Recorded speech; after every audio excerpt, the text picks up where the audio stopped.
ई video रे देखमा महाशिवरात्रि दिनर बहुत ही सुंदर वातावरणटा। तो जेनता कि मुई रातिर 3:30 बजे बलांगीर पहुँची थी आईकर उठली बेले देखली जे आमर घर रिनोवेशन काम फिर स्टार्ट हो जाता न। तो उपासी दिहे थी करी फिर जाइए जूस दुकान के कहली खाना पीना तो चले नहीं पिले।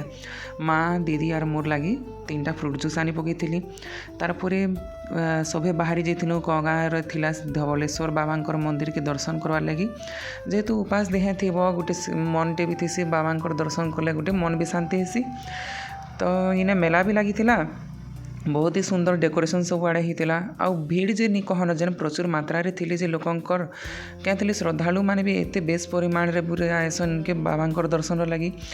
पहरी संगे तार नाम कीर्तन जाना भी होता। घंटे लाइन लागला परे जिकरी आमे सब पहुँची बाबांकर दर्शन करवाली मुख्य द्वार के। आउ नंदींकर काने सब गोटे पर गोटे श्रद्धालु तांकर इच्छा माने मंतव्य रखुले। आउ इे जे श्रीजा भांजी के माँ भोले बाबांकर आड़े यहाँ मुड़िया मरुला तार गर्भगृह के मुई आर दीदी पहुँची धवलेश्वर बाबांकर दर्शन कलु और बाहरलु। बहुत ही बढ़िया दर्शन मिलला हमके। मंत्रोच्चारण सांगे पूरा दिव्य होम होता बाबांकर आउ जे पारायण भी होता। सांगे केते बढ़िया गोटे मीना बजार भी लगी। बहुत ही भेराइटी दुकान मान भी थिला। खाना पीना स्टॉल देख कि जाना देख एक से थिला। इे माँ अरुणा नानी इटा सब पूरा देख पूरा बासन कुसन घिनबार मातीछन लेडीज मान भीड़ भितर।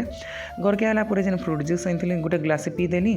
आउ जेन एसेसमेंट करी छुआ मानकर एंडलाइन टेस्ट से गोटे पर गोटे फिर खाता माने सुधवाटा स्टार्ट करदेली। दुपहर खाता खुती सुधी सारला फिर संध्यारे जेन फुल डाला रेडी करली सेटा। आउ देखी पारे केतकी फुलटा मुई आंध्रारू आनी पिले फुल गजरा देखी पारे इटला फुल आउ जेन जुई फुल रटा मालटा गौरी शंकर लगी मुई फुल आनी।